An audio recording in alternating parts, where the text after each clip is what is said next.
Dear parents, 4 जून से जो है स्पॉट एडमिशन की कार्रवाई शुरू हो जाएगी। और जैसा मैंने आज 2 वीडियो में बताया था और इसमें दोबारा बता रहा हूं कि पहले 4 जून को डिटेल इंस्ट्रक्शंस आएंगी, लेकिन जो अभी के लिए जो अंदर की खबर है वो ये है कि आपने कुछ भी नहीं करना है। आपने केवल प्रे करना है और ऐसा आपके मन में होना चाहिए कि मुझे अपना व्हाट्सएप और ईमेल कम से कम अगले 3-4 दिन तक डेली चेक करना है। स्पैम फोल्डर भी चेक करना है। कई बार स्कूल आपको मेल भेजेगा, अगर सेकंड लिस्ट आती है, थर्ड लिस्ट आती है, तो आपको पता नहीं लगेगा क्या हुआ। तो अपना जो आपने फॉर्म में ईमेल आईडी जो रजिस्टर किया है, क्योंकि फर्स्ट लिस्ट के बाद में सेकंड एंड थर्ड केवल ईमेल मिलेगा स्कूल्स को कांटेक्ट करने के लिए। उनको अगर मोबाइल नंबर दे दे तो घर ही पहुंच जाएंगे। एनएसएस का तो बिल्कुल जान पे बनी हुई है, उनकी सीटें अब इतनी खाली है। लिस्ट 1 क्या है? लिस्ट 1 उन स्कूलों को दी जाएगी, उन बच्चों के नाम जिन्होंने उस स्कूल को फर्स्ट चॉइस भरा था। सैनिक स्कूल का तो कुछ कर ही नहीं सकते। चिंगचिप, पुंगलवा, ईस्ट वगैरह में सीटें खाली हैं, बाकी में 3-3, 4-4 हैं। गोपालगंज वगैरह में 10-12 सीटें, वो सब भर जाएंगी, क्योंकि बहुत सारे बच्चे हैं जिन्होंने इन स्कूल को फर्स्ट चॉइस भरा, फर्स्ट। और इसमें भी मेरिट के हिसाब से होगा, इसमें भी कैटेगरी के हिसाब से होगा। न्यू सैनिक स्कूल के लिए अभी बिल्कुल स्वर्ग के द्वार खुल गए हैं, क्योंकि उनके लिए बहुत अच्छी इंस्ट्रक्शंस हैं कि उनमें कैटेगरी तो है ही नहीं। तो मेरिट के हिसाब से जिस दिन से फर्स्ट राउंड भरा होगा। और इसमें कई लोग अभी भी पूछ रहे हैं क्या होम स्टेट की सीट खाली रहेगी तो अदर स्टेट को मिलेगी, अदर स्टेट की होगी नहीं, खाली होगी ही नहीं। कारण क्या है? 79,000 कैंडिडेट है, 15,000 सीट्स हैं जी। तो इतना ज्यादा डिस्पैरिटी है। और इसमें कुछ चले भी गए होंगे आरएमएस में, तो और कुछ यूपीएसएस चले गए, कुछ ने बिल्कुल ही मेडिकली रिजेक्ट हो गए। फिर भी सबको निकाल के भी 60,000 लोग तो ही हैं जो 15,000 सीटें के लिए 15,460, मतलब 4 गुना लोग हैं। और अगर फर्स्ट राउंड में लिस्ट 1 से एक सैनिक स्कूल या न्यू सैनिक स्कूल की सीटें नहीं भरती हैं, कम लोगों ने फर्स्ट अप्लाई किया, उसके बाद स्कूलों को लिस्ट 2 दी जाएगी। एनएसएस के तो बिल्कुल वारे नहीं आ रहे हो गए। लेकिन लिस्ट 2 में क्या मिलेगा? केवल ईमेल आईडी। ये वो हैं जिन्होंने उस स्कूल को किसी भी चॉइस में भरा है, जितना ऊपर वाला होगा। मान लो आपने सेकंड भरा, थर्ड भरा, फोर्थ भरा, तो लिस्ट 2 में अगर, लेकिन वो कब आएगा? जब लिस्ट 1 वाली वैकेंसीज पूरी भर जाएंगी और फिर भी कुछ सीटें खाली रह जाएंगी, तब। तो ये थोड़ा सा केमिकल वो है। और ये सारा प्रोसेस क्या है? 30 जून से पहले पहले खत्म हो जाएगा। लिस्ट 3 भी है। लिस्ट 3 तो फिर सभी सक्सेसफुल कैंडिडेट्स की लिस्ट दे जाएगा, भाई अपना अपना खेलो। वो मेल करेंगे, आप उस मेल का जवाब देंगे, उस मेल में छुपा के अपना व्हाट्सएप नंबर लिखेंगे, भाई हमें बुला लो। क्योंकि आप में से कुछ हैं जो अपने बच्चों से वाकई दुखी हैं, या आप चाहते हैं कि कुछ भी करके बच्चे का जो वातावरण है उसको बदला जाए। चाहे पढ़ाई ठीक नहीं है, पास पड़ोस ठीक नहीं है, स्कूल के अंदर कम्युनिटी ठीक नहीं है, वो बहुत सारे कारण हो सकते हैं, पारिवारिक स्थिति हो सकती है, सिंगल मदर है, सिंगल फादर है, जॉइंट फैमिली है, there are an number of reasons. तो ये आपने अभी, क्योंकि आपने भरना ही नहीं है, कोई चॉइस ही नहीं करनी है, अभी आपका ऑल इंडिया सैनिक school admission counselling vacancy list, उनका कट ऑफ से कोई भी लेना देना नहीं। आप कुछ नहीं कर सकते। कौन कर सकते हैं जी? स्कूल के अथॉरिटीज कर सकते हैं, उनसे आपका कोई संपर्क ही नहीं है। वो मेरिट में जब, अगर मान लीजिए किसी स्कूल में 50 सीटें खाली है, एनएसएस की बात करूं, उन्होंने 50 ईमेल्स डे 1 को भी कल ही भेज देनी है। अब इनमें क्या होगा? आपको टाइम दिया जाएगा, बड़ा ये इंपॉर्टेंट चीज है।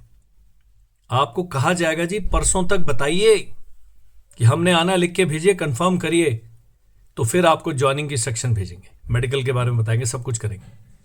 और अगर आपने नहीं किया तो फिर वो नेक्स्ट वाले को बुला लेंगे, नेक्स्ट वाले को बुला लेंगे। इसीलिए वीडियोस इतने इंपॉर्टेंट हैं। आप मेरे वीडियो को सीरियसली नहीं लेते हैं, मुझे बड़ा दुख है। इतने क्लियरली मैं बातचीत कर रहा हूं, इतना क्लियरली मैं सब कुछ बता रहा हूं, but then again you are not bothered. तो please pay attention to what I am saying. अब क्या है, 7 जून को मैं करने वाला हूं वेबिनार, ये अगले साल वालों के लिए। और जो इधर वाली दुखी आत्माएं हैं, जिनको अभी सीट नहीं मिल रही, कुछ नहीं हो रहा, क्या करें? कुछ मत करिए ना। मैंने बताया Sainik school, new Sainik school ये एंड ऑफ लाइफ नहीं है। These are not end of life. अगले एग्जाम की तैयारी करे। एक ने कहा सर नहीं हुआ, मैंने कहा जी एनडीए की तैयारी करेगा ना बच्चा। और इसके साथ ही आपने एक और वीडियो देखना है जो कि है अब जब बच्चे सेलेक्ट हो जाते हैं और जुलाई पहले सप्ताह में ज्वाइन करते हैं सैनिक स्कूल्स या न्यू सैनिक स्कूल्स, वहां सरवाइव करना, वहां पर शुरू के 2 हफ्ते, 2 महीने, 3 महीने रहना एक अपने आप में महाभारत है जी। इतनी बड़ी लड़ाई है। वो वीडियो देखेंगे आप सब समझ जाएंगे। उस वीडियो के हिसाब से आपने बच्चे को मजबूत करके मेंटल गैंडा बना के वहां भेज दें। अब आएगा सवाल कि भाई हम क्या लेके जाएं, क्या डॉक्यूमेंट है। तो प्लीज अब हमारा काम समाप्त है। हम तो कोचिंग इंस्टीट्यूट हैं, हम केवल गाइड हैं। जिस स्कूल ने आपको कॉल किया है वो आपको कॉल के साथ सारी जानकारी देगा। एक मैडम मेरे से पूछते हैं, सर क्या क्या लेके जाना है डॉक्यूमेंट मेडिकल के लिए। मैंने कहा जी वो स्कूल बताएगा ना, प्लीज कंफर्म फ्रॉम देम। एक ने कहा कि जी आपने कहा था अभी ज्वाइन नहीं करना, बाद में ज्वाइन करना, स्कूल वाले बुला रहे हैं। मैंने कहा जी वो हैं आपके अभी परिवार के सदस्य, जो वो कह रहे हैं वो करिए, प्लीज डू दैट। फिर आएगा जी हमने स्पॉट एडमिशन में एडमिशन ले लिया, फीस जमा कर दी, अब बच्चे का वहां मन नहीं लग रहा है। अब कर्नल अमरदीप आप हमारे पैसे वापस दिलाइए। मुझे आपने चीफ जस्टिस ऑफ इंडिया क्यों लगा रखा है, वो भी नहीं बेचारे दिलवा सकते। ये सब काम आपने करने हैं। स्कूल अच्छा नहीं है, वहां कुत्तों की लड़ाई हो रही है, लोग ऐसे लूज घूम रहे हैं, टीचर का बिहेवियर ठीक नहीं है, ये सब आपके और स्कूल के बीच की है। अगर आप स्पॉट एडमिशन के लिए हां कर भी देते हैं तो वहां जाके नहीं अच्छा लगता, वापस आ जाओ। मैंने कहा ना जीवन का अंत नहीं है ये। तो please understand these small things. हमारी एक लिमिटेशन है, हम अपनी जो सामर्थ्य है उससे ज्यादा काम कर रहे हैं ताकि आपको मिसगाइड कोई ना कर दे। राजस्थान का स्कूल है एमएसएम वाला, उसने डेटा निकाल लिया है। मुझे अभी तक हैरानी है कि किसने एफआईआर नहीं करी है। उन्हें डेटा कहां से आया, कैसे वो पेरेंट्स को मेल भेज रहे हैं। एक कह रहा जी हमारे तो बच्चे के 103 नंबर है, उसको भी कहा भी आपका बच्चा सेलेक्ट हो गया, जनरल कैटेगरी वाला, फेल है वो। But this is how our country works. अभी जो सीबीएसई का चल रहा है वो 12वीं के बच्चे ने बता दिया कि ये डेटा लीक हो रहा है। तो डेटा आपका सबके पास है, हमारे पास भी है, हम अच्छे हैं, हम नहीं शेयर करते, हमें लेना देना नहीं, हम खुद ही यूज नहीं कर रहे उसको। Please understand this small things. अब आपकी जिम्मेदारी क्या बनती है, व्हाट्सएप चेक करना है, ईमेल चेक करना है। हमारे को नहीं लिखना है कि हमारे बच्चे के नंबर इतने थे, इसका आ गया, उसका आ गया, उसमें हम कुछ कर नहीं सकते। ई काउंसलिंग का प्रोसेस पूरा कंप्यूटरों द्वारा किया जा रहा है, आपकी मेरिट है ना। पेरेंट्स को अभी भी क्लियर नहीं है। 5th राउंड तक मेरे पास थे कि सर 253 वाले का हो गया, हमारे 265 है, उसका हो नहीं। मैंने कहा वो दूसरी स्टेट के, आप दूसरी स्टेट के। This small things you are not ready to understand. और 6 कैटेगरीज हैं जिनका बता दिया गया है कि उनको लिए वो एलिजिबल ही नहीं। आपने एग्जाम ही नहीं दिया, आपने रजिस्ट्रेशन ही नहीं किया, आप मेडिकली रिजेक्ट हो गए, आपने विड्रॉ कर लिया, स्कूल ने आपको रिजेक्ट कर दिया। ऐसे करके जो केसेस हैं वो ई काउंसलिंग में जितने मर्जी नंबर आए हों आप एलिजिबल नहीं है। और जिन्होंने एडमिशन ले लिया है, जो आप ऑलरेडी एसएस और एनएसएस में एडमिशन ले चुके हैं, तो आप नहीं एलिजिबल तो नहीं है। Please learn to accept the reality and the facts. तो ये है जी अपडेट। अब कल हम पहुंचेंगे स्टूडियो, तब आ जाएंगी ऑफिशियल इंस्ट्रक्शंस, और तब उसके बाद फिर डिटेल वीडियो बनेगा, डिटेल डिस्कशन होगा।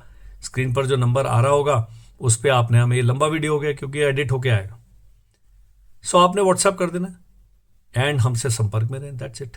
अगले साल के लिए अगर बच्चा एलिजिबल है, क्रैश कोर्स करना है, ऑनलाइन कोर्स करना है, रिकॉर्डेड कोर्स करना है, यूट्यूब कोर्स करना है, सबके लिए नंबर सेम है। और जानकारी चाहते हैं वो भी नंबर यही है कि आपने इस पर व्हाट्सएप करना है। फीस क्या है, रिफंड पॉलिसी क्या है, जब स्कूल जाएंगे सारी चीजें जांच पड़ताल करनी है। एक कह रहे हैं जी एनएसएस खारा खेरी का एनडीए का सिलेक्शन रिजल्ट क्या है। मैंने कहा जी अभी 9वीं में पहली बार तो एडमिशन ले रहे हो जी। मेरे से जब आप ऐसे ढीले सवाल पूछते हैं, इससे आपका पता लगता है अज्ञानता। मेरी तो क्या है, मैं तो यही काम कर रहा हूं। And I have been an officer in the Indian army for 25 years, 4 साल की ट्रेनिंग है। तो मैं जितना मर्जी शरीफ लगता हूं, मुझे पता है कौन के किस सवाल में कहां ढीले। 165 नंबर हैं बच्चे के 400 में से। आप क्यों नहीं बता रहे कर्नल साहब? मैंने कहा लेस चांस है। कितना परसेंट है? 0 बोल के मैं आपका दिल नहीं तोड़ना चाहता। मैं जब लेस लिखता हूं मतलब नहीं है यार, इतना समझिए। हम आपके साथ क्यों ऐसे भाषा का प्रयोग करें जिससे दिल टूट जाए। तो आपने हमसे संपर्क करना है, आपने सही चीज पूछनी है। और 7 जून को 11 बजे जो वेबिनार है, बच्चा हो गया है इस बार सैनिक स्कूल में, मिलिट्री स्कूल में, अभी जाएगा, वो भी बताऊंगा क्या करना है, कैसे वहां टिक के रहना है, क्या सब्जेक्ट पढ़ाएंगे, एनडी की तैयारी कैसे कराएंगे, सब कवर करेंगे ना पूरा का पूरा। और अगर बच्चों के पास अगले साल का चांस है, अभी पेरेंट्स कह रहे हैं हम ड्रॉप कर दें, क्यों ड्रॉप कर रहे हैं 1 साल? ये कोई आपको क्यों नहीं बता रहा है, समझा रहा है? बच्चे 1 साल बर्बाद कर रहे हैं सैनिक स्कूल, एनएसएस के लिए, आरएमएस के लिए। मैंने कहा जी 6ठी में पढ़ने दो, एग्जाम दे देगा, निकल गया अच्छा कोई मिल गया, ड्रॉप तब लेंगे ना। तो अभी आप बिना बात की चिंता करनी बंद कर दें। That's it. Thank you and जय हिंद।